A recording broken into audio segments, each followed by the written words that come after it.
It was just another quiet morning in downtown Houston.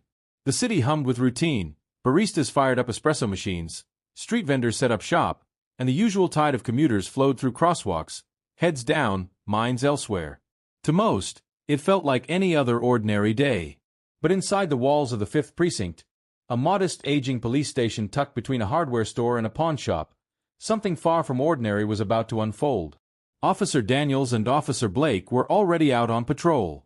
Known to their peers as Daniels the Bulldog and Big Blake, the pair had a reputation that made fellow officers shift uneasily. Not because they were brave, not because they were fair, but because they knew how to walk the razor's edge between authority and abuse, and too often, they leapt off it with both feet. To them, the badge wasn't a symbol of duty. It was a license to dominate.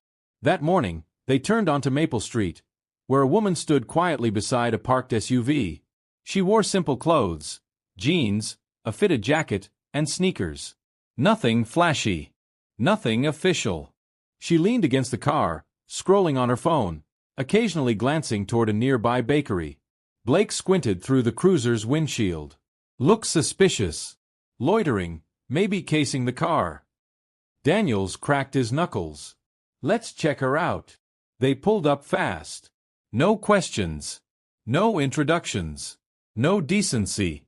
Move away from the vehicle, Daniels barked. The woman looked up, startled. I'm just waiting. Blake didn't wait to hear more. He shoved her shoulder. Daniels followed it with an open-handed slap across her face so loud it stopped 2 passing teens in their tracks.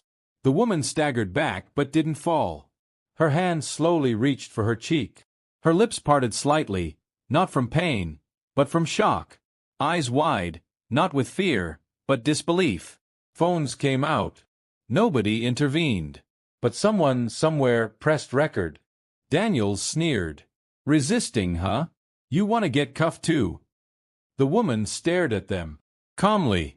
Then she said something so soft, so chilling, it made both men pause. You just made the biggest mistake of your lives. She didn't scream. She didn't threaten. She didn't swing. She simply walked away. And that's when the countdown began. 3 hours later, silence fell over the 5th Precinct like a sudden frost. The door opened with a slow creak. Every officer looked up and froze. She had returned. Not in jeans. Not in sneakers. But in full military dress uniform. Dark green. Starched. Impeccable. A U.S. Army cap under one arm. Medals polished. Shoulders square.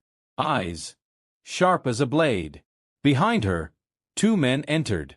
Both wore the suits and solemn expressions of internal affairs. The woman stepped forward and spoke with quiet authority.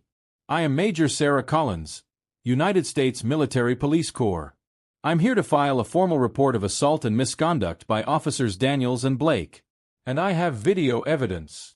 The room didn't breathe. Not even the coffee machine dared to hiss. The 2 officers were summoned to the captain's office. When they saw her again, they froze. Their smirks evaporated. Blake tried to speak. Daniels tried to laugh it off. But it was too late. By the end of the day, the videos had spread across social media. Bystanders had sent them to news outlets. Audio was crystal clear. The slap. The threats. Her words.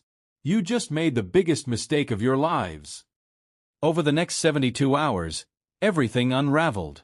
The mayor issued a statement. The police chief tried to dodge responsibility. But the public wouldn't let it go. Protests formed outside the precinct. Former victims came forward. Stories once buried were now boiling to the surface. Daniels and Blake were suspended, pending investigation. But the tide had already turned. 6 months later, a courtroom buzzed with tension.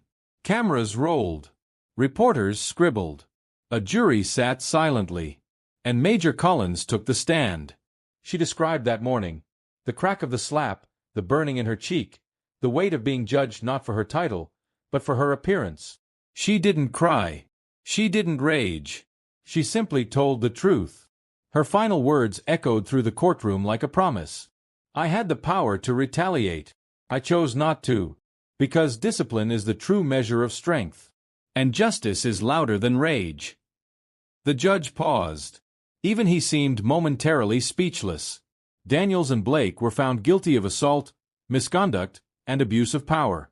They lost their badges, their pensions, their freedom. But more than that, they lost their shield of impunity. The aftermath was seismic. Internal Affairs launched a citywide audit.